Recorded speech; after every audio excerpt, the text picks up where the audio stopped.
Welcome back, Pokemon fans. Angel of the Night here. We're back again with another viewer battle versus Zak Clenens. And of course, we're going to be doing a Regulation H battle. Now, there was a little bit of an issue there at the beginning of the video there with the little gates closing. I apologize. I no longer have the project file to be able to fix that. But we are up against a Tyranitar and an Excadrill. And of course, I've got Slowking and Rhyperior.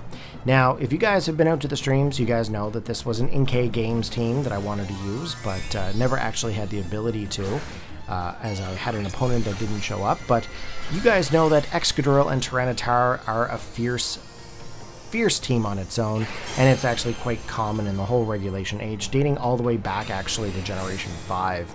The team that I'm using here, of course, is based solely around Trick Room and setting up some surges. There's a couple of different variations of methods that I can use with this team.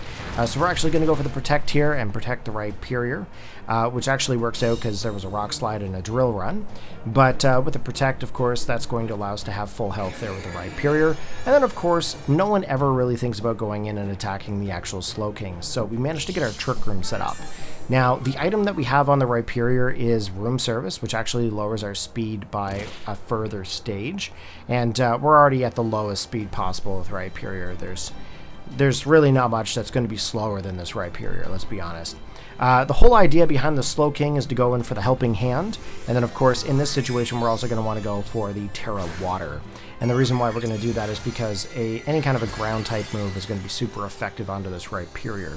So we want to kind of make sure that we don't get affected by this. So here we go. We got the Terra Water and the Helping Hand in from the Slowking. That's going to boost up the Rhyperior just a little bit. Here we go with the High Horsepower. That's actually going to take Excadrill right down, and it looks like it's actually going to hang on. Almost acting like it had a sash, but in fact it actually had a Citrus Berry, which is actually kind of impressive. In comes the Drill Run in from the Excadrill. As you guys can see, Rhyperior is living by 110 HP. And then, of course, the Rock Slide, avoiding the Rhyperior and managing to hit the Slowking. So we do manage to get a little bit of damage there from the Sandstorm as we are no longer rocking ground, and same thing with the Slowking as well. So in this next situation here, we're actually going to go for the Chilly Reception. We're going to try to take away that Sandstorm, and then of course what we're going to do is we're going to try to attack that Excadrill there once again. He's going to withdraw the Excadrill, which is actually probably pretty smart play for him. And he's going to go in for the Corviknight. Now, of course, Corviknight is a flying steel-type Pokemon. It's exerting its pressure. And High Horsepower is not going to affect that Corviknight.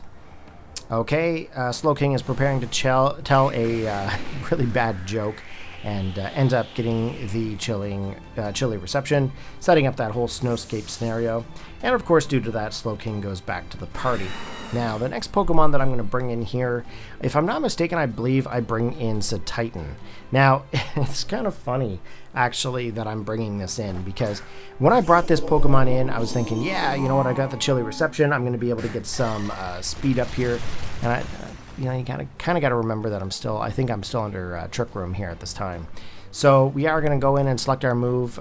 We were kind of debating between Liquidation and Ice Spinner. Obviously, Heavy Slam more towards the Tyranitar or whatnot, but we selected our move there for the Corviknight. We're also going to go for, I believe, the High Horsepower into the Tyranitar. Looks like Tyranitar is also going to be swapped back, and that's a smart play on them. They're going to bring in Goldango. Now, of course, Goldango is a Ghost Steel-type Pokemon, so this is actually going to rip that thing right apart. So the thing actually goes down right away. Brave Bird coming in here, going to be able to hit the Rhyperior and finish up the Rhyperior. A little bit unfortunate because, I mean, Rhyperior is pretty much the key player of this team. And I just want to do a huge shout out there to my buddy Retronite for helping me build this team back during the NK games. I actually managed to get to use the team for stream battles, but I don't think Retro actually managed to be able to use it. He's got a couple different variants going on with this same kind of team here, but anyways, we bring back in the Slowking, and of course, you know, it's shiny, pretty fancy, and Tyranitar is coming back in, setting up the actual Sandstream.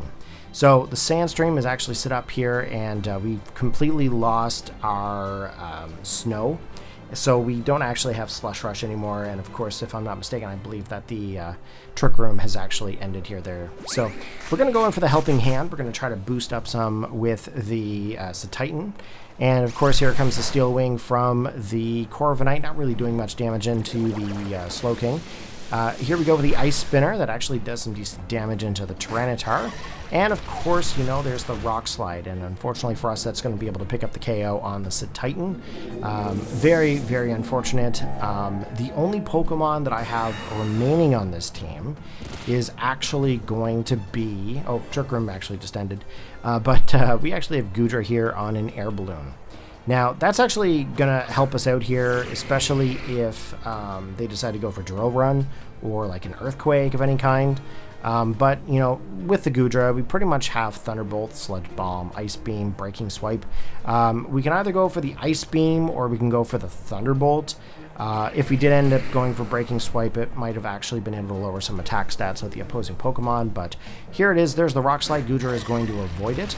Slowking is going to manage to be hit here. That is actually going to be able to pick up the KO, and we are down to one further Pokemon, just the Goodra. That's all we've got left. Brave Bird or Steel Wing not really doing anything here except for popping the Air Balloon.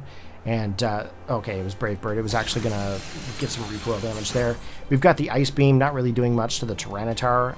You got to remember that during Sandstorm, special defenses get boosted just very slightly.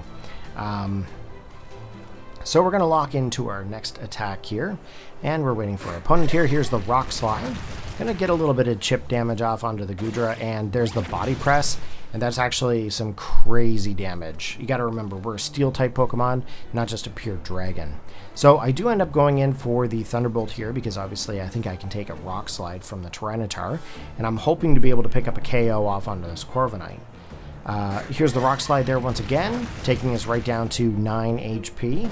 And unfortunately for us, the Corviknight actually outspeeds and then picks up the KO onto the Goodra. So, GG, thank you very much there, Zach. And, you know, if you guys want to battle, come on out to a stream, and we'll definitely try to accommodate any battle you like.